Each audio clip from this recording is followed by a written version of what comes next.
Isang championship exit ang yumanig sa collegiate scene.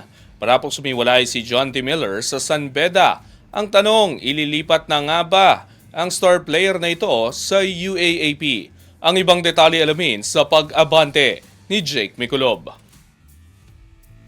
Opisyal nang naghiwalay ng landas si John T. Miller at ang San Beda Red Lions matapos lamang ang isang season sa NCAA. Sa kanya nag-iisang taon sa Mendiola, naging mahalagang bahagi si Miller ng kampanya ng Red Lions na nagtapos sa kampyonato ng NCAA Season 101 Men's Basketball Tournament noong Disyembre.